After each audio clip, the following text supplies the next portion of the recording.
52వ అధ్యాయము యెషయా గ్రంథం 52వ అధ్యాయము 2వ వచనాన్ని చదువుదాం. యెషయా గ్రంథం 52వ అధ్యాయము 2వ వచనాన్ని చదువుదాం. చక్కగా స్పష్టంగా చదవండమ్మా. తులుపుకొని యెరూషలేమా లేచి కూర్చుండుము, చెరపట్టబడిన సియోను కుమారి నీ మెడకట్లు విప్పి వేసుకొనుము. చాలు మరొకరు చదవండి అదే మాట. ధూళి దులుపుకొనుము యెరూషలేమా. ఈ మాట అందరూ అండర్లైన్ చేసుకోండి. యెరూషలేమా లేచి కూర్చునుము, చెరపట్టబడిన సియోను కుమారి మెడకట్లు విప్పివేసు కొనుము. తలలు పైకి ఎత్తండి, అందరూ నా వైపు చూడండి. ఈరోజు ప్రత్యేకంగా ఒక శ్రేష్టమైనటువంటి వాక్య భాగాన్ని మనందరం చదువుకుంటూ ఉన్నాం. ఈ శ్రేష్టమైనటువంటి వాక్య భాగంలో గమనించదగ్గ మాట ఏమిటంటే, ప్రవక్తలలో పెద్ద ప్రవక్త అయినటువంటి యెషయా ద్వారా దేవుడు ఇశ్రాయేలు ప్రజలతో మాట్లాడుతున్నటువంటి ఒక ప్రత్యేకమైనటువంటి మాట ఈ పూట మీకు జ్ఞాపకం చేసి నేను వెళ్ళాలని నేను ఆశపడుతూ ఉన్నాను. ఇశ్రాయేలీల ప్రజలతో దేవుడు లేదా ఒక క్రైస్తవ జనాంగముతో లేదా ఒక క్రైస్తవ సంఘముతో ప్రవక్త ద్వారా దేవుడు మాట్లాడుతున్నటువంటి మాట ఏమిటంటే, ధూళి దులుపుకొనుము, లేచి కూర్చొనుము. దేవునికి స్తోత్రం చెబుదాం. ఏంటంట? లేచి కూర్చొనుము అని ఒక చక్కటి మాట ప్రభు ఇశ్రాయేలు జనాంగముతో తన ప్రవక్త ద్వారా మాట్లాడుతూ ఉన్నాడు. లేచి కూర్చొనుము. ఎలా కూర్చోవాలి? ధూళి దులుపుకొని నీ మెడకట్లు విప్పుకొని లేచి నీవు కూర్చొనుము అని ఓ ప్రత్యేకమైనటువంటి మాట ద్వారా ప్రభు ఆనాడు తన ప్రజలతో మాట్లాడుతూ ఉన్నాడు. ఈ మధ్యాహ్న కాల సమయంలో ఒక ప్రత్యేకంగా మనం ధ్యానం చేసుకోవాల్సింది, మనం జ్ఞాపకం చేసుకోవాల్సిన మాట ఏమిటంటే, లేచి కూర్చొనుము అనేటువంటి మాటను మనం జ్ఞాపకం చేసుకుందాం. వాస్తవానికి లేచి కూర్చొనుట అంటే ఇందాక చక్కగా ఆరాధన పాటకు మీరు అందరూ లేచారు. లేచి మరలా ఏమయ్యారంటే ఇప్పుడు అందరూ కూడా కూర్చున్నారు. నేను చెప్పబోయేటువంటి మాట ఈ లేవటం ఈ కూర్చోవటం కాదు, కానీ ఆధ్యాత్మిక కోణములో కొన్ని దులిపి వేసుకోవలసినటువంటి వాటిని దులిపివేసి కొన్ని తెంపుకోవలసినటువంటి కట్లను తెంపుకొనంట ప్రభు కొరకు లేచి మనం ఏం చేయాలంటే ఒక స్థిరమైనటువంటి స్థానములో మనము కూర్చోవాలి. కూర్చొనుట అనగా అర్థం ఏమిటంటే మన స్వభావాన్ని సూచిస్తూ ఉంటుంది. ఏం సూచిస్తుందంట? మన స్వభావాన్ని సూచిస్తూ ఉంటుంది. కూర్చొనుట అనేది మన స్వభావాన్ని సూచిస్తూ ఉంటుంది.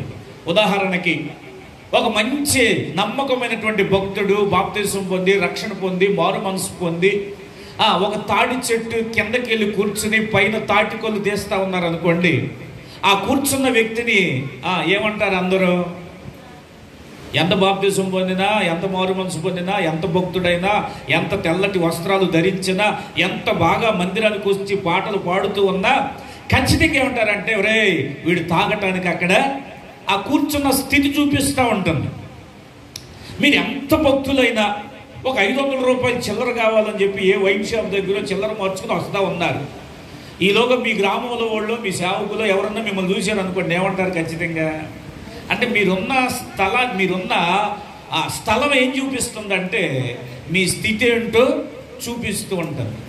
అయితే పరిశుద్ధ గ్రంథంలో ఎక్కడ కూర్చోవాలి, ఎక్కడ కూర్చోకూడదు, ఏంటంట ఎక్కడ కూర్చోవాలి, ఎక్కడ కూర్చోకూడదు అనేటువంటి మాటలు పరిశుద్ధాత్మ దేవుడు చాలా స్పష్టంగా వ్రాయించాడు. మనం ఎక్కడ కూర్చోవాలి, మనం ఎక్కడ కూర్చోకూడదు, కూర్చోవద్దు అన్న స్థలాలలో కూర్చుంటే వచ్చే నష్టం ఏమిటి, వచ్చే శాపం ఏమిటి, వచ్చే చీకటి, ఆవరించే చీకటి ఏమిటి? లేదు, దేవుడు కూర్చోమన్న స్థలంలో కూర్చుంటే మనం ఎంతగా ఆశీర్వదించబడతామో పరిశుద్ధాత్మ దేవుడు ఆది కాండము నుండి ప్రకటన గ్రంథం వరకు కూడా మనం ఎక్కడ కూర్చోవాలి, ఎక్కడ కూర్చోకూడదో దేవుడు స్పష్టంగా వ్రాయించాడు. గట్టిగా దేవునికి స్తోత్రం చెబుదాం. రెండు చేతులెత్తి దేవునికి స్తోత్రం చెబుదాం. దేవుడు స్పష్టంగా వ్రాయించాడు.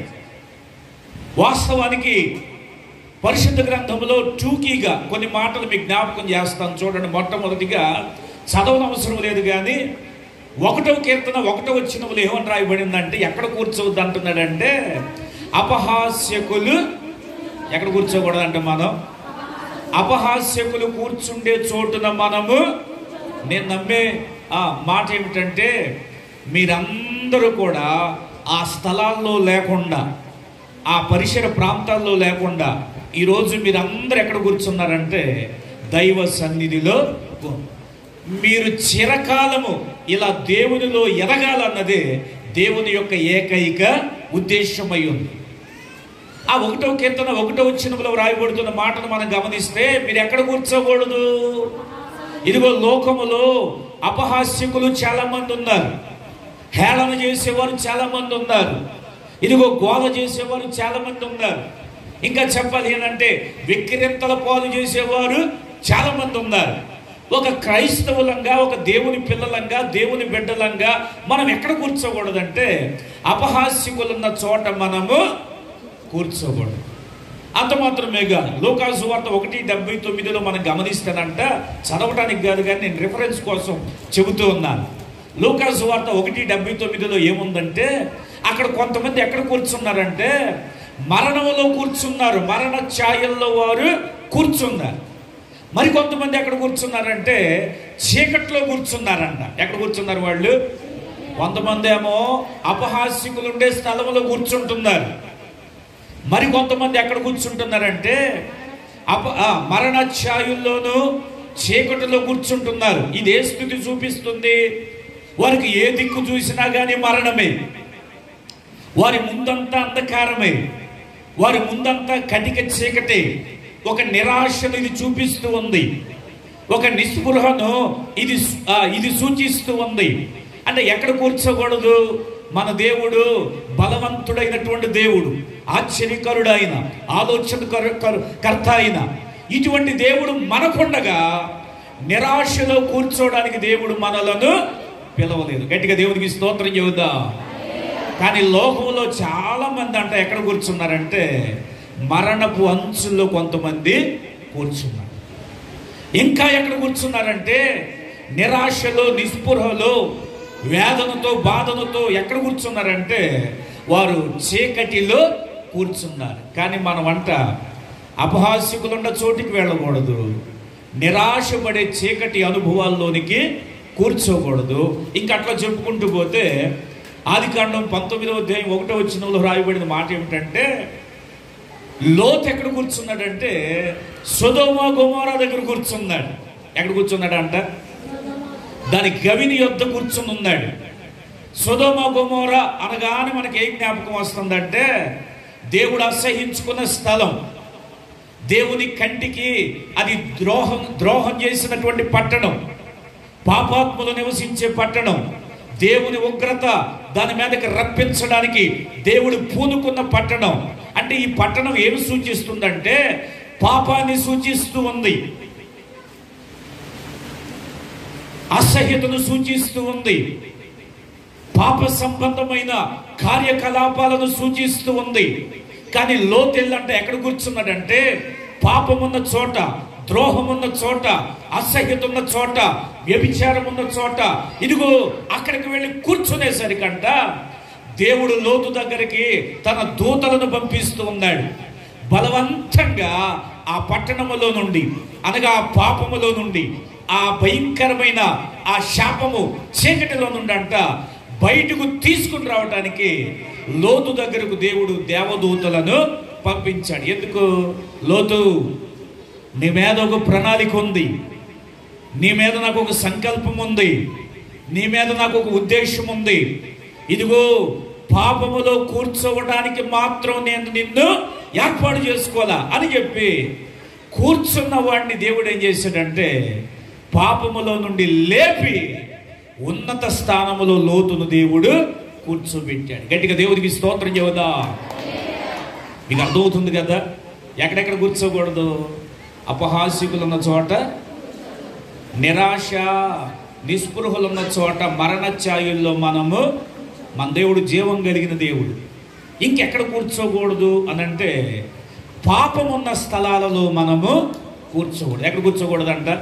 పాపం ఉన్న స్థలాలలో మనము కూర్చోకూడదు. ఇంక ఇట్లా చెప్పుకుంటూ పోతే యోబు గ్రంథం 2వ అధ్యాయము 8వ వచనం, యోబు గ్రంథం 2వ అధ్యాయము 8వ వచనం మీకు అర్థం కావటం కోసం చెబుతున్నాను.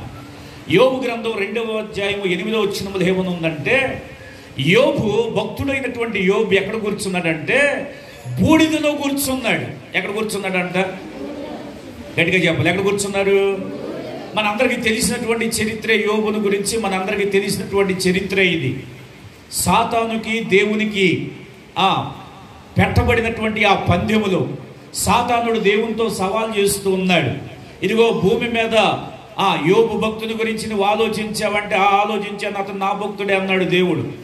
నువ్వు ఒక్కసారి ఆయన గనక కంచి తీసేస్తే, కాపుదల తీసేస్తే, ఆయనను వదిలిపెట్టేస్తే అతన్ని నావాడుగా మార్చుకుంటానంటే దేవుడు అన్నాడు కదా.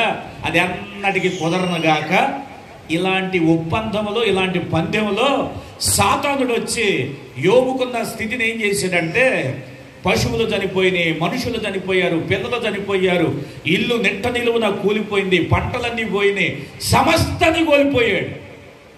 ఇక సమస్తాన్ని కోల్పోయి చాలామంది అంటారు కదా, ఏం సంపాదించామంటే ఇదిగో వ్యాపారం చేసావుగా, ఉద్యోగం చేసావుగా, వ్యవసాయం చేసావుగా, ఏం సంపాదించామంటే ఏం సంపాదించాము, బూడిద అంటారా అంటారా.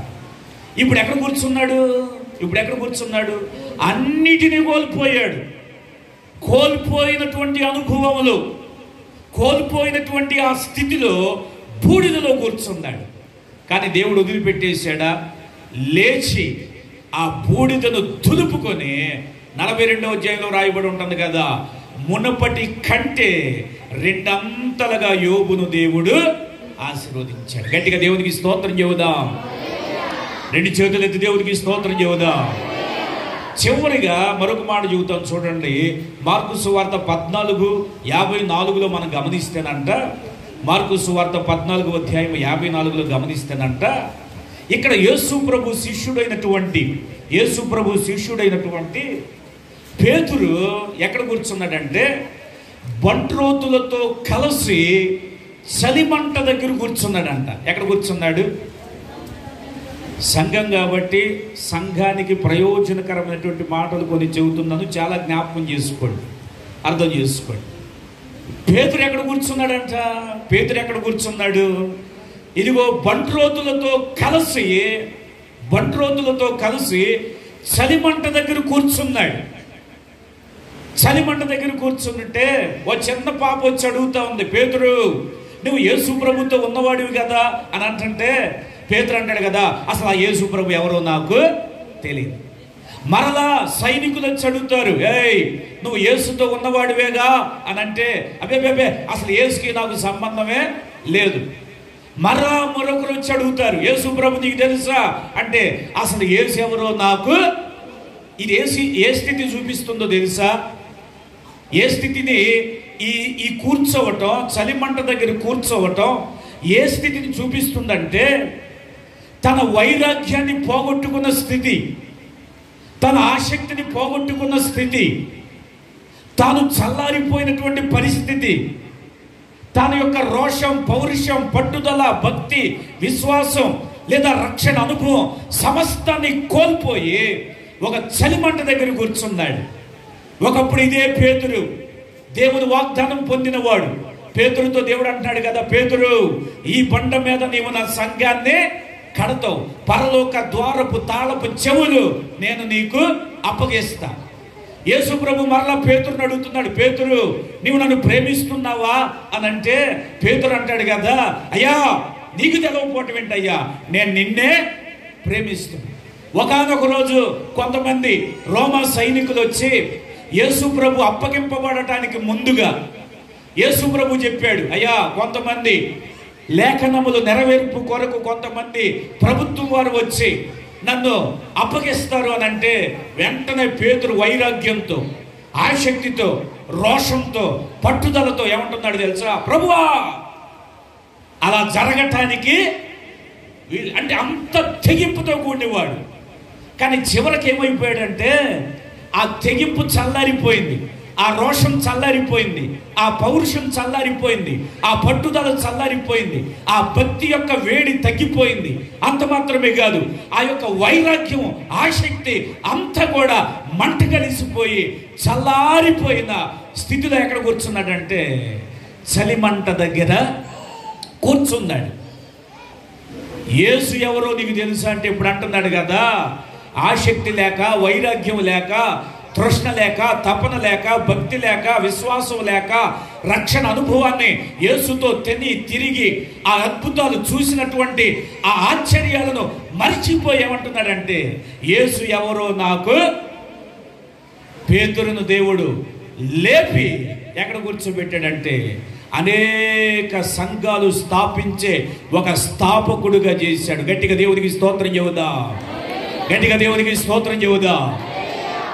ఇప్పటి వరకు చాలా విషయాలు చెప్పాను. ఎక్కడెక్కడ కూర్చోకూడదు? అపహాస్యకులు ఉన్న చోట కూర్చోవద్దు, నిరాశ నిస్పృహలు ఉన్న చోట కూర్చోవద్దు, పాపం ఉన్న చోట కూర్చోవద్దు. ఇంకా ఏం చెప్పానంటే కోల్పోయిన అనుభవాలలో కూర్చోవద్దు.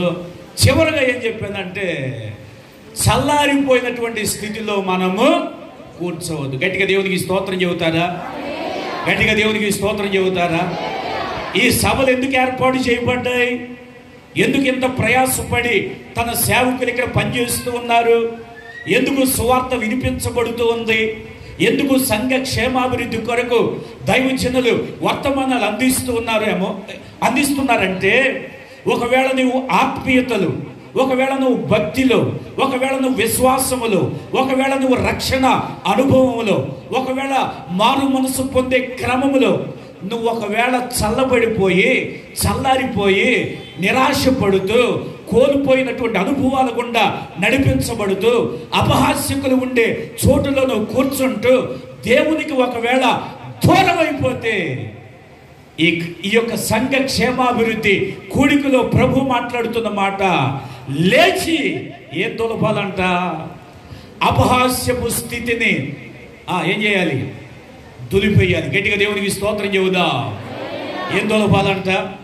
అపహాస్యపు స్థితిని దులిపివేయాలి, కోల్పోయిన స్థితిని దులిపివేయాలి, చల్లారిపోయినటువంటి అనుభవాన్ని దులిపివేయాలి.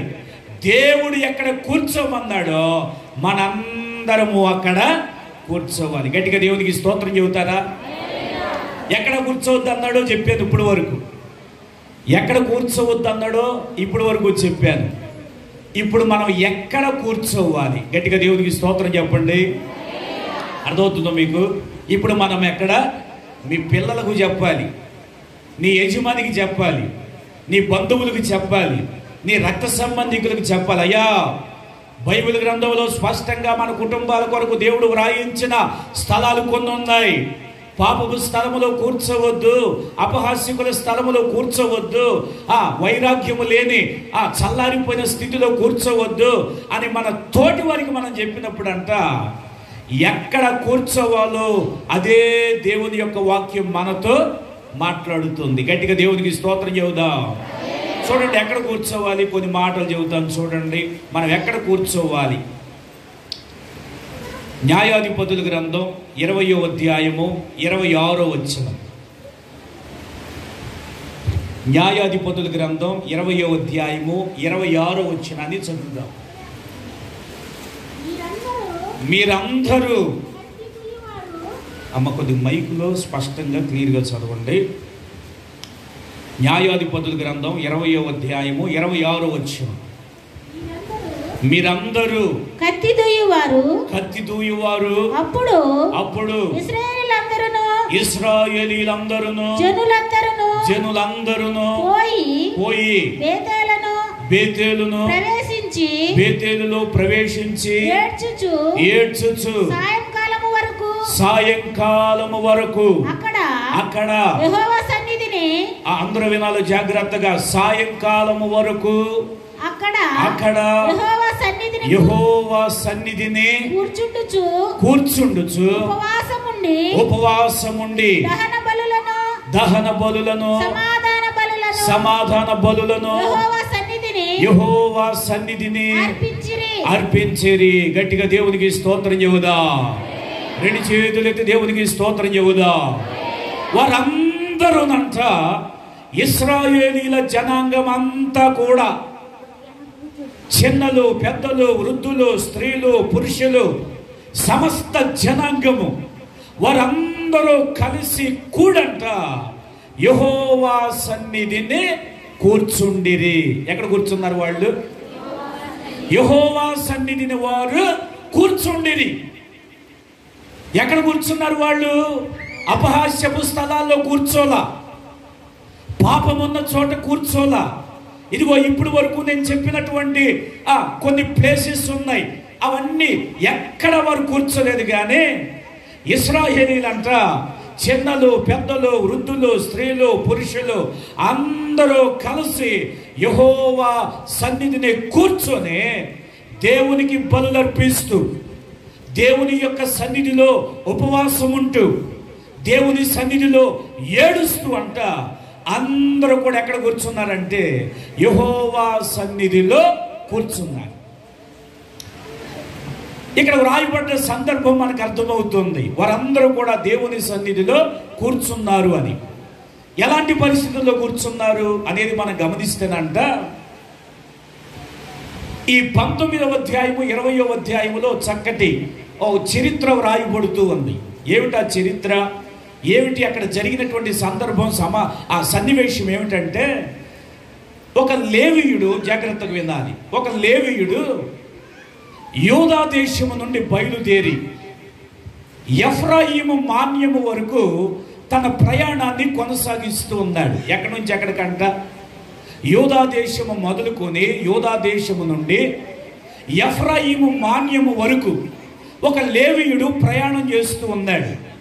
ఆ ప్రయాణం చేస్తున్నటువంటి ఆ ప్రయాణములు 2 ఒంటెలు, ఉపపత్నిని, తినడానికి కొన్ని సామాగ్రిని తీసుకుని ఏం చేశాడంటే, యూదా దేశము నుండి లేవీయుడు తన కుటుంబాన్ని తీసుకుని ఎక్కడికి వెళుతున్నాడంటే ఎఫ్రాయిము మాన్యము అనగా ఇంకొక స్థలానికి వెళుతూ ఉన్నాడు. క్లుప్తంగా వివరిస్తాను, ఎక్కువసేపు కాకుండా. ఎప్పుడైతే ఇలా ప్రయాణం చేస్తూ ఉన్నాడో ఆ ప్రయాణంలో అక్కడక్కడ రాత్రిపూట ఏం చేస్తున్నాడంటే బస చేస్తూ ఉన్నాడు. నడవగలిగినంత కాలం నడిచి, ప్రయాణం చేయగలిగినంతసేపు ప్రయాణం చేసి, తాను తన ఉపపత్ని తనతో వచ్చిన పశువులు అన్నీ కూడా ఏదో ఒక ప్రాంతంలో బస చేస్తూ ఉన్నారు. బస చేస్తూ తన ప్రయాణాన్ని కొనసాగిస్తూ ఉంటుంటే ఒకానొక రోజు ఎక్కడికి వచ్చాడంటే గిబియా అనే ప్రాంతంలోకి వచ్చాడు. ఏ ప్రాంతంలో కంట? గట్టిగా చెప్పాలి. ఏ ప్రాంతంలోకి వచ్చాడు? ఇక్కడ 3 ప్రాంతాలు కనపడతాయి మీకు. అతను బయలుదేరిన దేశమేమో యూదా దేశం. అతను ఎక్కడికి వెళ్తానికి సిద్ధపడ్డాడు అంటే ఎఫ్రాయిము మాన్యము. అతడు ఆగినటువంటి బస చేసిన స్థలం ఏమిటంటే గిబియాలోనికి వచ్చి ఒక రాత్రి బస చేస్తూ ఉన్నాడు.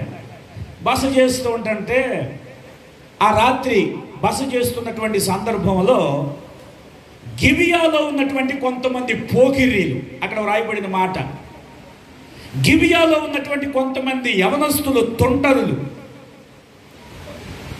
చెడ్డ చేష్టలు చేసేటువంటి కొంతమంది యువకులు, ఎప్పుడైతే క్రొత్తగా ఈ లేవీయుడు వచ్చాడో ఆ కుటుంబం చుట్టూతా చేరి, తాను బస చేస్తున్నటువంటి స్థలములో చేరి వారు హేళన చేస్తూ, వారు అవమానపరుస్తూ, వారిని దూషిస్తూ, వారు చేసిన పని ఏమిటంటే ఆ లేవీయుని యొక్క ఉపపత్నిను, లేవీయుని యొక్క ఒక రకంగా భార్యను వారు ఏం చేశారంటే అర్ధరాత్రి పూట తీసుకుని వెళ్ళంట ఆమెను హేళన చేసి, ఆమెను వెక్కిరించి, ఆమెను పాడు చేసి, ఆమెను భయంకరంగా ఆమె మీద అత్యాచారం చేసి ఆమెను బయట వదిలేసి వెళ్ళిపోయారు. ఎప్పుడైతే ఇంత దుష్కార్యము, ఇంతటి ఘోర పాపము, ఇంతటి ఘోర భయంకరమైనటువంటి ఆ సందర్భం జరిగిందో వెంటనే ఆ లేవీయుడు బయటకు వచ్చి చూశాడు. చూసి తన ఉపపత్ని వైపు చూసి ఆమె పాడు చేయబడి ఉండట, ఆమె పడిపోయి ఉండుట, ఆమె హేళన చేయబడి ఉండుట, ఆమెకున్నటువంటి స్థితి అంతా అగమ్యగోచరంగా ఉండుట చూసంట ఆ లేవీయుడు, అయ్యో ఇశ్రాయేలీయులలో గుండా నేను ప్రయాణం చేస్తున్నాను కదా, వీరంతా ధర్మశాస్త్రం తెలిసిన వారు, దేవుడంటే ఎరిగిన ప్రజలు వీరు, ఇశ్రాయేలీల గోత్రికులు వీరు, వీళ్ళ ఇట్లా చేసింది అని చెప్పేసి ఆ పాడు చేయబడినటువంటి స్త్రీని ఏం చేశాడంటే 12 ముక్కల కింద నరికేసాడంట. ఏం చేశాడంట? 12 ముక్కల కింద నరికేశాడు. 12 ముక్కల కింద నరికేసి 12 గోత్రాల వారికి పార్సిల్ చేశాడు అనమాట. ఏం చేశాడు ఆయన? 12 గోత్రాల వారికి పాడు చేయబడిన, హేళన చేయబడిన ఆ యాత్రికురాలైనటువంటి ఆమె దేహాన్ని ఏం చేశాడంటే 12 గోత్రాల వారికి పార్సిల్ చేశాడు. ఒక్కొక్క గోత్ర నాయకుడు ఆ మాంసపు ముద్దను చూశాడు. ఒక్కొక్క గోత్రపు నాయకుడు ఏం జరిగిందో తెలుసుకోవటం ప్రారంభించాడు. అతను పిలిచి అడుగుతూ ఉన్నాడు, అయ్యా ఎందుకు ఈ మాంసాన్ని పంపించావు? ఎందుకు 12 ముక్కలుగా చేశావు? ఎందుకు ఇంత దుష్కార్యము నువ్వు చేయవలసి వచ్చింది? నీకేం జరిగింది అని అంటే అప్పుడు ఆ లేవీయుడు చెబుతున్నాడు, అయ్యా ఇశ్రాయేలీలందరూ దేవుని పిల్లలు, భయం కలిగిన వారు, భక్తి కలిగిన వారు, ధర్మశాస్త్రం తెలిసిన వారు, దేవుని భయం ఉన్నవారు. కానీ మీ మధ్యలోనికి వచ్చినప్పుడే ఇంతటి అఘాయిత్యం జరిగింది, ఇంతటి దుష్కార్యం జరిగింది, ఇంతటి అపవిత్ర కార్యము జరిగింది. నేను ఏం చెయ్యాలో తెలియక 12 ముక్కలు చేసి ఆ సమాచారం మీ దగ్గరికి పంపించానంటే ఇశ్రాయేలీలందరూ కూడా నెత్తి బాదుకుంటూ, గుండెలు బాదుకుంటూ, అయ్యో దేవుని పిల్లల్లో ఇంత అవమానమా, దేవుని పిల్లల్లో ఇంత దుష్కార్యమా, దేవుని పిల్లలు ఇలా పాడు చేయబడ్డారా, దేవుని పిల్లల్లో ఎంత పాపం, నేరం, ఘోరం జరిగిందా అని చెప్పేసి 2 నిర్ణయాలు వారు తీసుకుంటున్నారు. వెళితే అందరం గిబియా మీదకు యుద్ధానికి వెళదాం. ఏనంట? గిబియా మీదకు యుద్ధానికి వెళదాం అని చెప్పేసి కొంతమంది, మరికొంతమంది అంటున్నారు కదా ఇది ఇశ్రాయేలీయులకు అవమానం, ఇశ్రాయేలీయులు తలెత్తుకునే పరిస్థితి లేదు, ఈ పాపాన్ని దేవుడు క్షమించడు, ఇదిగో దేవుడు మన ప్రార్థనలు ఇక ఆలకించడు, దేవుని దగ్గర నుండి జవాబు మన దగ్గరకు రాదు అని చెప్పేసి వారందరూ ఒక తీర్మానంలోనికి వచ్చారంట. ఏమిటా తీర్మానం అంటే చిన్నలు, పెద్దలు, వృద్ధులు, స్త్రీలు, పురుషులు అందరము కలిసి ఉపవాసం ఉంటూ, కన్నీరు కారుస్తూ, బలులర్పిస్తూ మనందరం ఏం చేద్దామంటే యెహోవా సన్నిధిలోనికి వెళ్ళి కూర్చుందాం. చప్పట్లు కొడతారా? గట్టిగా గట్టిగా చప్పట్లు కొడతారా? ఎక్కడికి వెళ్ళి కూర్చున్నారంట? ఎక్కడికి వెళ్ళి కూర్చున్నారు? దేవుడు వారి పాపములు మరలా క్షమించినట్లుగా, ఆ దుష్కార్యములు మరలా జరగకుండానట్లుగా, ఆ ద్రోహ కార్యాలు మరలా జరగకుండానట్లుగా, ఎక్కడా క్షేమము లేని పరిస్థితులు కనబడినందువల్ల వారు తీసుకున్న నిర్ణయం ఏమిటంటే ఏది ఏమైనా మనం యెహోవా సన్నిధిలో కూర్చుందాం అని చెప్పేసి వారు నిర్ణయం తీసుకున్నారు. ఏ రాజుల గృహాల్లో వారు కూర్చోలా, ఏ పోలీస్ స్టేషన్లో వారు కూర్చోలా, ఏ పెద్దల పంచాయతీలో వారు కూర్చోలా, ఏ రక్షబండ కార్యక్రమాల్లో వారు కూర్చోలా, ఏ కుల పెద్దల మధ్యలో వారు కూర్చోలా. వారు ఎక్కడ కూర్చున్నారంటే మన పాపానికి పరిష్కారం, ఈ దుష్కార్యాలు ఇంకా జరగకుండా మన దేశం అంతా కూడా క్షేమం కలుగునట్లుగా మనకు ఒకే ఒక మార్గం, అదే యెహోవా సన్నిధి. దేవునికి స్తోత్రం చెప్పండి. ఎక్కడ కూర్చోవాలి మనం? ఎక్కడ కూర్చోవాలి? యెహోవా సన్నిధిలో కూర్చోవాలి. చాలామంది సెంటర్లో కూర్చోవడానికి ఇష్టపడుతూ ఉంటారు. ఎక్కడ కూర్చోవడానికి? సెంటర్లో కూర్చోవడానికి ఇష్టపడుతూ ఉంటారు. చాలామంది టీవీల ముందు కూర్చోవడానికి ఇష్టపడుతూ ఉంటారు, ఎంతసేపు అయినా కూర్చుంటారు. చాలామంది ముసలమ్మ ముచ్చట్ల దగ్గర పొద్దున్న లేచి టీతో మొదలు పెడతారు, రాత్రి పెరుగన్నం తినే వరకు కూడా ఎక్కడ కూర్చుంటారు వాళ్ళు? అర్థమైంది మీకు? ఎక్కడ కూర్చుంటారు? రాజకీయ స్థలాల్లో కూర్చునేవారు ఉన్నారు చాలామంది, బంధువుల మధ్యలో కూర్చునేవారు ఉన్నారు చాలామంది, పాపం ఉన్న చోట కూర్చున్నవారు ఉన్నారు చాలామంది. కానీ ప్రియమైనటువంటి దేవుని బిడ్డలారా, ఈ సంఘ క్షేమాభివృద్ధి కూడికలో ప్రభు నీతో మాట్లాడుతున్న మాట, నీ ప్రాంతం ఆశీర్వదించబడాలి, నీ కుటుంబం దీవించబడాలి, నీ యొక్క చేతి పనులు ఆశీర్వదించబడాలి, నీ కుటుంబం క్షేమాభివృద్ధి కలిగి ఉండాలి, నీకున్న ఆ రోగాలు తొలగించబడాలి, నువ్వు అద్భుతాల గుండా నడిపించబడాలి, ఆశ్చర్యకరుడైనటువంటి దేవుని సన్నిధిని నీవు అనుభవించాలి అని అంటే నిశ్చయముగా నీవు రావలసిన స్థలం ఏమిటంటే యెహోవా సన్నిధిలోనికి మనము రావాలి. గట్టిగా దేవునికి స్తోత్రం చెబుదాం. కొంతమంది ఎప్పుడు వస్తారు చెప్పమంటారా? మీరందరూ మంచివాళ్ళే. అప్పులు ఎక్కువైపోతే దేవుని సన్నిధికి వస్తారు. ఎప్పుడంట? రోగం ఎక్కువైపోతే దేవుని సన్నిధికి వచ్చేవాళ్ళు ఉన్నారు. పరిస్థితులన్నీ బాగుంటే దేవుని సన్నిధికి వచ్చేవాళ్ళు ఉన్నారు. మాకు తెలిసిన ఒక ఆమె ఓ 2 గేదెలు మేపుకుంటూ ఉంటుంది. ఎన్ని గేదెలు? 2 గేదెలు మేపుకుంటాము. ఆ 2 గేదెలు కొనకు ముందేమో మందిరానికి అద్భుతంగా బుధవారం ఆమె వచ్చేది, ఆదివారం ఆమె వచ్చేది, శనివారం ఆమె వచ్చేది, అన్ని పూట్ల ఆమె వచ్చేది. అయితే 2 గేదెలు కొన్నాక అసలు రాట్లా, మానేసింది. అసలు మానేసేసరికి అప్పుడప్పుడు ఫోన్ చేసి అయ్యగారు ప్రార్థన చేయండి, ప్రార్థన చేయండి, ప్రార్థన చేయండి, రాలేకపోతున్నా ప్రార్థన చేయండి అంటూ ఉంటుంది. సరే అని చెప్పేసి ఆమె ఎట్ట కొందో ఏమో తెలియదు కానీ 10 గేదెలు కొంది. ఇంకా ఎన్ని గేదెలు?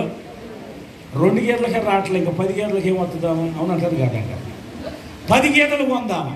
సరే అని ఒకరోజు బండి వేసుకుని వెళ్తాం దగ్గరికి వెళ్ళి కూర్చొని, అమ్మా దేవుడు ఎంతగా ఆశీర్వదించాడు కదా నిన్ను, 10 గేదెలు ఇచ్చాడు, పాడి ఇచ్చాడు, పంట ఇచ్చాడు, చక్కటి పాలు వస్తున్నాయి, అమ్ముతున్నావు, డబ్బు వస్తుంది, నువ్వు దేవుని సన్నిధిలోకి వచ్చి 1 గంట 2 గంటలు కూర్చుని వెళ్ళిపోమ్మంటే, పాషి గారు నా గేదెలు ఎంత చూడండి, నన్ను చూడండి, 10 గేదెలు పెట్టుకుని మందిరానికి వస్తానికి అసలు కుదురుద్దా? అడగటాకైనా మీకైనా కాస్త ఇంకెది జ్ఞానం ఉండాలి కదా, నేను ఎట్టొస్తాను అనుకుంటున్నారు అంది. మీరే నెలకోసారి వచ్చి నాకు కనపడండి, 10వ 12వ పడేస్తాను అంది. ఏంటంట? నెలకోసారి కనపడితే పాషి గారికి ఏం చేస్తుందంట? 10వ 12వ పడేస్తుందంట.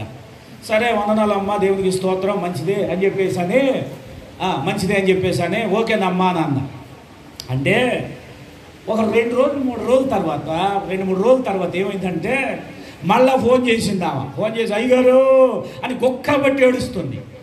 ఏమ్మా ఏమైందమ్మా, ఎందుకు ఏడుస్తున్నావు ఏంటనంటే ఆమె అంటది కదా, గత రాత్రి 10 గేదెలు ఇప్పుకుని వెళ్ళిపోయినాయండి, ఏ ఊరు వెళ్ళిపోయినాయో తెలియదు అయ్యగారు, 1 గేదె ఇంట్లో లేదు అయ్యగారు, మొత్తం వెళ్ళిపోయింది అయ్యగారు అని అంటుంది.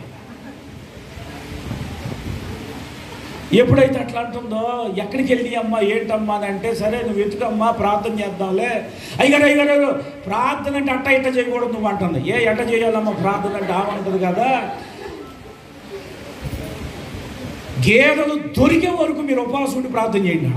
ఎప్పుడంటే దొరికే వరకు, గేదెలు దొరికే వరకు మీరు ఉపవాసం ఉండి ప్రార్థన చేయండి అంటుంది. ఈ పాషి గారికి తప్పేదేముందో, సరేనమ్మా ప్రార్థన చేస్తానమ్మా అని ప్రార్థన చేస్తామంటే ఎక్కడో ఊర్లు ఎండల్లో తిరిగి ఒక చోట పెద్ద దొడ్డు ఉంటే అక్కడ ఆ స్థలంలో కట్టేసి ఉన్నాయి ఆ 10 గేదెలు.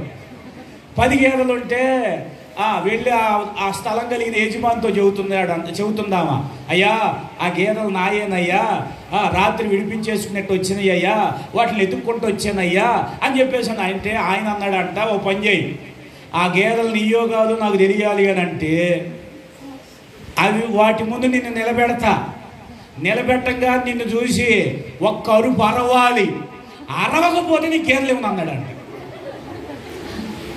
మళ్ళీ ఫోన్ చేసిందామా, అయ్యగారు గేదెలు కనపడి, అమ్మయ్య సంతోషం అమ్మ, నా ఉపాసం ముగిస్తాను దేవునికి స్తోత్రం అని అంటున్నా. కాదు అయ్యగారు, మరి ఏంటమ్మా అని అంటే ఆమె అంటది కదా, గేదెలు అరిసేటట్టుగా ప్రార్థన చేయండి అంట. ఏం చేయాలంట?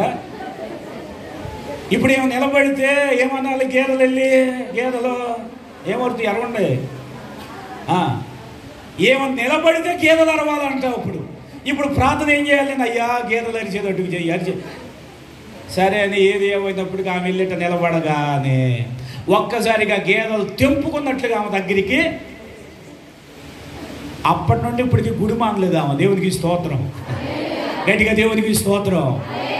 మీ పంటలు బాగా పండాలి, మీరు దీవించబడాలి, మీరు ఆశీర్వదించబడాలి, మీ చేతి పనులు వృద్ధి అవ్వాలి, మీకు ఆరోగ్యాన్ని దేవుడు అనుగ్రహించాలి, మీకు క్షేమం కలగాలి, మీకు దేవుని సహాయం దొరకాలి, దేవుని కృపచేత మీరు నింపబడాలి అని అంటే ఖచ్చితంగా మీరందరూ ఎక్కడికి రావాలి అంటే యెహోవా సన్నిధికి. గట్టిగా దేవునికి స్తోత్రం చెబుదా, గట్టిగా దేవునికి స్తోత్రం చెబుదా. క్షేమము లేని దేశములు దుష్కార్యాలు జరుగుతూ ఉండగా, అవమానపరచబడిన పరిస్థితుల్లో ఇశ్రాయేలీయులందరూ కూడా యెహోవా సన్నిధికి వారు వచ్చారు. ఇంకా చెప్పాలి అంటే ఒకానొక రోజు రాజు అయినటువంటి దావీదు దేవుని సన్నిధిలోనికి వచ్చాడు. వచ్చి ఆయన ఏమంటున్నాడు తెలుసా? అయ్యా, ఎంతగా నన్ను హెచ్చించుటకు నేను ఏ పాటి వాడిని. ఎవరంటున్నారు ఆ మాట? చదవండి ఆ మాట. 2వ సమూయేలు గ్రంథం 7వ అధ్యాయం 18వ వచనం చదవండి ఒకసారి. 2వ సమూయేలు గ్రంథం 7వ అధ్యాయము 18వ వచనం. 2వ సమూయేలు గ్రంథం 7వ అధ్యాయం 18వ వచనం. దావీదు రాజు లోపల ప్రవేశించి యెహోవా సన్నిధిని కూర్చుండి ఇలాగున మనవి చేసెను, నా ప్రభువా యెహోవా, ఎంతగా నీవు నన్ను హెచ్చించుటకు నేను ఎంతటి వాడను. గట్టిగా దేవునికి స్తోత్రం చెబుతారా? 2 చేతులు ఎత్తి దేవునికి స్తోత్రం చెప్పండి. చప్పట్లు కొడుతూ దేవుని నామాన్ని మహింపరచండి. గట్టిగా చప్పట్లు కొడదాం. మొదటిగా అవమానపరచబడిన పరిస్థితుల్లో దుష్కార్యము దేశమంతా ఏలుబడి చేయబడుతున్నప్పుడు ఇశ్రాయేలీయులు ఆ పరిస్థితుల్లో యెహోవా సన్నిధిలోనికి వచ్చారు. రెండవదిగా మనం గమనిస్తేనంట, రాజు అయినటువంటి దావీదు గొర్రెలు కాసుకునేవాడు, తృణీకరించబడిన వాడు, ఎన్నిక లేనివాడు. దేవుడు అతన్ని రాజుగా చేసి సింహాసనం మీద కూర్చోబెట్టి సైన్యాన్ని, మందిని, మార్బలాన్ని, రథాలు, ఆ గుర్రాలను, వజ్ర వైడూర్యాలు, ధన సంపదను దేవుడు దావీదుకు అప్పగిస్తానంట. దావీదు వాటన్నిటిని బట్టి నేరుగా ఎక్కడికి వచ్చాడంటే యెహోవా సన్నిధిలోనికి వచ్చాడు. అంటే ఈ మాట ద్వారా నేను చెప్పాలనుకున్న మాట ఏమిటంటే, దుష్కార్యాలు జరిగినప్పుడు దేవుని సన్నిధిలోనికే రావాలి. అవమానపరచబడినప్పుడు ఎక్కడికి రావాలి? దేవుని సన్నిధిలోనికి రావాలి. రాజు అయినటువంటి దావీదులాగా హెచ్చించబడినా కానీ ఎక్కడికి రావాలంటే గట్టిగా దేవునికి స్తోత్రం చెబుతారా? ఎప్పుడంట? హెచ్చించబడినప్పుడు. కొంతమంది ఉంటారు, కాస్త ఏదైనా ఉద్యోగం దొరికిందా, పంట పండిందా, పశువులు బాగున్నాయా, మంచి ఆరోగ్యం ఉందా, కాస్త ఏదైనా కలిగి ఉంటే చాలు మిడిసిపడేవాడు చాలా మంది ఉంటారు. కానీ నీకు ఎంత కలిగినా కానీ నువ్వు ఎక్కడ కనపడాలంటే చెప్పాలి. అందరూ ఎక్కడ కనపడాలి? ఎక్కడ కనపడాలి? ఏమీ లేకపోయినా దేవుని సన్నిధికి రావాలి. అన్నీ ఉన్నా కానీ ఎక్కడ కనపడాలంటే గట్టిగా దేవునికి స్తోత్రం చెబుదా. మొర్దుకై ఏ పరిస్థితుల్లో రాజగుమ్మలోనికి వచ్చాడో తెలుసా? మొర్దుకై ఏ పరిస్థితుల్లో వచ్చాడో తెలుసా? రాజ్యాజ్ఞ జారీ చేయబడింది. ఏమిటా యాజ్ఞ? ఇదిగో, యూదులందరికీ మరణ శిక్ష విధించబడింది. ఆ సమయంలో కూడా మొర్దుకై ఎక్కడికి వచ్చాడంటే రాజు యొక్క గుమ్మం దగ్గరకు వచ్చాడు. నిజమే, ప్రతికూల పరిస్థితుల్లో కూడా మొర్దుకై ఎక్కడ ఉన్నాడంటే దేవుని సన్నిధిలోనే. మనము కూడా రాజు అయినటువంటి, పరమరాజు అయినటువంటి యేసయ్య సన్నిధిలో నీ పరిస్థితి ఎంత ప్రతికూలమైనా కానీ ఎక్కడ కూర్చోవాలంటే గట్టిగా దేవునికి స్తోత్రం చెబుదా. ఎక్కడ కూర్చోకూడదో చెప్పాను, ఇప్పుడు ఎక్కడ కూర్చోవాలి? గట్టిగా చెప్పాలి. ఎక్కడ కూర్చోవాలి? దావీదు అన్ని కలిగి ఉన్నప్పుడు దేవుని సన్నిధిలో కూర్చున్నాడు. మొర్దుకై ప్రతికూల పరిస్థితుల్లో ఎక్కడ కూర్చున్నాడు? దేవుని సన్నిధిలో కూర్చున్నాడు. ఇదిగో, ఇశ్రాయేలీయులు అవమానకరమైన పరిస్థితుల్లో కూడా ఎక్కడ కూర్చున్నారంటే దేవుని సన్నిధిలో. గట్టిగా దేవునికి స్తోత్రం చెబుదా. మరో చిన్న మాట చూడండి. రూతు గ్రంథం 2వ అధ్యాయము. నాకు ఇవ్వబడిన సమయం అయిపోబోతుంది. ఒక చిన్న మాట చెప్పి ముగించి వేస్తాను.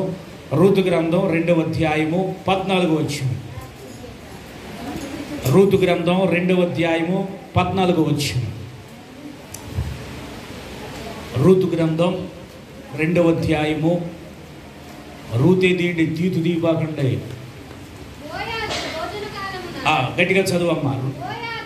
బోయాజు భోజన కాలమున నీవిక్కడికి వచ్చి భోజనము చేసి చిరకలోని ముక్క ముంచి తినమని ఆమెతో చెప్పగా, సరిగ్గా చదవండి. చేను కోయువారి యొద్ద ఆమె కూర్చుండెను. ఎక్కడ కూర్చుందంట? నా వైపు చూడాలి. తలలు పైకి ఎత్తండి, తలలు పైకి ఎత్తండి. మొదటిగా దావీదు ఎక్కడ కూర్చున్నాడు? చెప్పాలి గట్టిగా. యెహోవా. ఇశ్రాయేలు ఎక్కడ కూర్చున్నారు? యెహోవా సన్నిధులు. మొర్దుకై ఎక్కడ కూర్చున్నాడు? రాజు యొక్క సన్నిధులు. రెండవదిగా మనం గమనిస్తేనంట, బోయాజు రూతుతో చెబుతూ ఉన్నాడు. ఏమని చెబుతున్నాడంటే, ఇదిగో రూతు, నీవు కడుపు నిండా భోజనం చెయ్యి, ఆ చిరకలోని ముంచి మంచి రొట్టెను నీవు స్వీకరించు, మంచిదే. ఇలా బోధిస్తూ బోధిస్తూ బోధిస్తూ భుజించమని చెబుతూ ఉన్నప్పుడంట రూత్ ఎక్కడ కూర్చుందంటే చేను కోయువారి యొద్ద కూర్చుంది. ఎక్కడ కూర్చుందంట? చేను కోయువారి యొద్ద కూర్చుంది.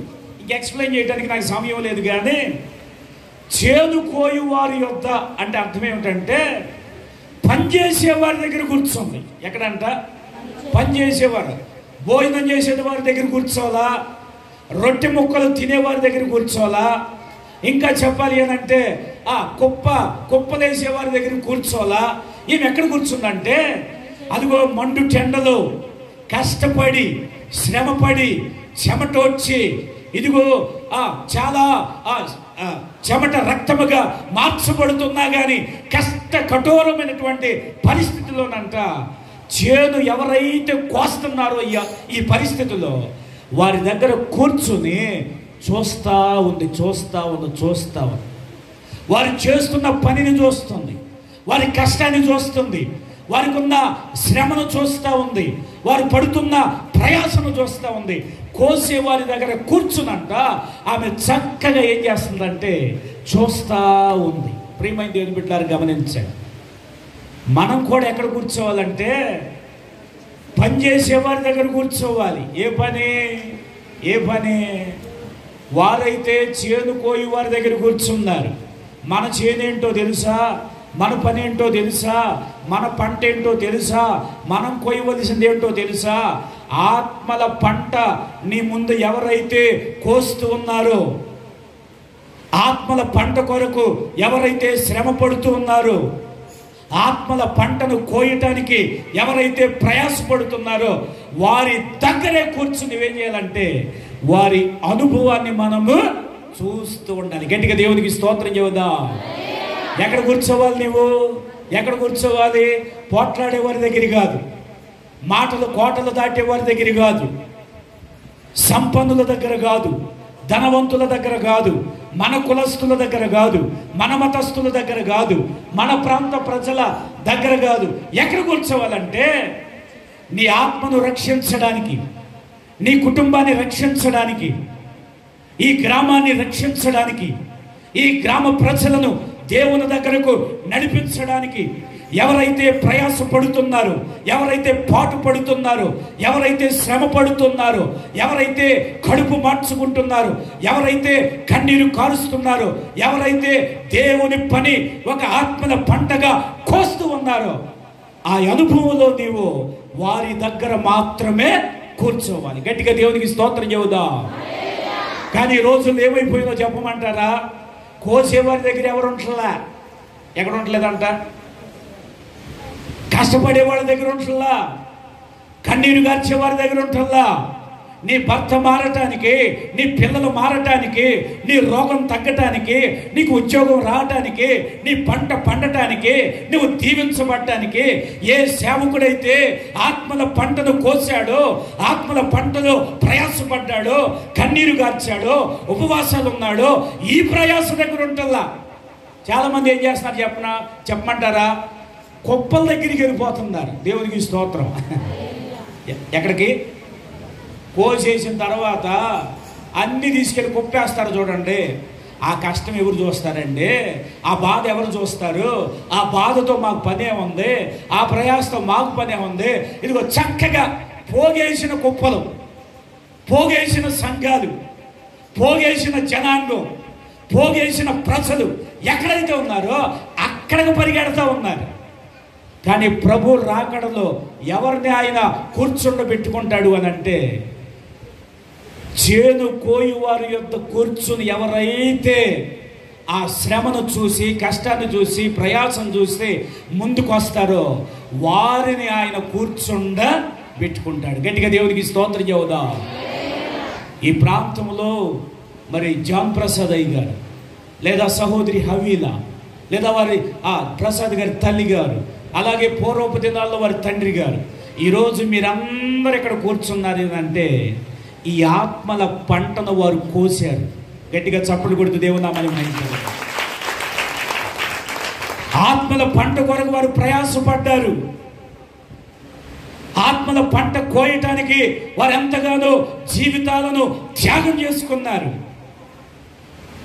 ఆ ప్రయాసంలో భాగంగానే ఈ సభలు, క్రిస్మస్లు, ఆదివారపు ఆరాధనలు, ఉపవాస ప్రార్థనలు, సండే స్కూల్ పరిచర్యలు ఇవన్నీ జరుగుతున్నాయి. అంటే వీరెవరంటే చేను. అందుకని యేసుప్రభు వారు చెబుతున్నారు, కోత విస్తారముగా ఉంది, కోసేవారు కొద్దిగా. ఇటువంటి కోసేవారి కోసం మనం ప్రోత్సహించాలి. వారి కొరకు మనం ఇంకా ప్రార్థన చేయాలి. మన సహకారాన్ని అందించాలి, మన సహాయాన్ని అందించాలి. మన వారితో పాటు అడుగులో అడుగు వేయాలి. అవునంటారు కదా. మా పట్టణాల్లో అయితే కొంతమంది ఎక్కడైనా పెద్ద సంఘం ఉంటే కానుక అక్కడికి పంపించేసేవాళ్ళు ఉన్నారు. అర్థమైందా? హైదరాబాద్లో పెద్ద సంఘం అండి, టీవీలో పెద్ద పాస్టర్ గారు కనపడుతున్నాడండి, ఆ సూటు బూటు టక్కు టై ఉన్న సేవకుడు ఎవరైతే ఉంటారో అక్కడ కానుకలు పంపించేసేవాళ్ళు బోడు అంతమంది ఉన్నారు. కానీ వాక్యం ఏం చెబుతుందో చెప్పమంటారా? నువ్వు కూర్చోవలసింది కుప్పల దగ్గర కాదు, కోసేవారి దగ్గర కూర్చో. ఇంకా నేను చెప్పడానికి సమయం కాదు, కానీ మనందరము ఒకానొక రోజు తన సింహాసనము దగ్గర దేవుని కుడి పార్శ్వమందు మనము కూర్చోవాలి. గట్టిగా దేవునికి స్తోత్రం చెబుదా. ఎక్కడ కూర్చోవాలంట? దేవుని కుడి పార్శ్వము ముందు, దేవుని సింహాసనం ముందు. ఆ పరిశుద్ధుడైనటువంటి దేవుడు కోటాను కోట్ల దేవదూతల చేత కొనియాడబడుతూ ఉండగా నువ్వు ఖచ్చితంగా వేవేల పరిశుద్ధుల గుంపులో నువ్వు ఖచ్చితంగా ఏం చేయబడాలంటే ఆయన సింహాసనం ముందు కూర్చోవాలి. నిన్ను కూర్చుండబెట్టటానికి, మనలను కూర్చుండబెట్టటానికి, ఈ సర్వ ప్రపంచాన్ని ఆయన సింహాసనం ముందు కూర్చుండబెట్టటానికి యేసు ప్రభు వారి లోకానికి వచ్చి ఆయన తన ప్రాణాన్ని అర్పించి, ఆయన రక్తాన్ని చిందించి, ఆయన మన కొరకు సిలువ వేయబడి మరణించి మరలా 3వ దినాన తిరిగి లేచాడు. కారణం ఏంటో తెలుసా? మనందరము ఆయన యొద్ద కూర్చుండటకు. గట్టిగా దేవునికి స్తోత్రం చెబుదా. ఎక్కడ కూర్చోవాలి మనం? మొదటిగా యెహోవా సన్నిధిలో కూర్చోవాలి. రెండవదిగా ఎక్కడ కూర్చోవాలి? చేను కష్టపడి సేవ చేసే వాళ్ళ అనుభవాల దగ్గర మనము కూర్చోవాలి. మూడవదిగా ఎక్కడ కూర్చోవాలంటే సింహాసనం ముందు మనము కూర్చోవాలి. ప్రార్థన చేసుకుందాం. తలలు వంచు. అందరూ లేచి నిలబడదాం. ఒక్క అడుగులు అందరం లేచి నిలబడదాం. ఒక అడుగు అందరూ లేచి నిలబడదాం. రెండు చేతులు దేవుని వైపు చాపి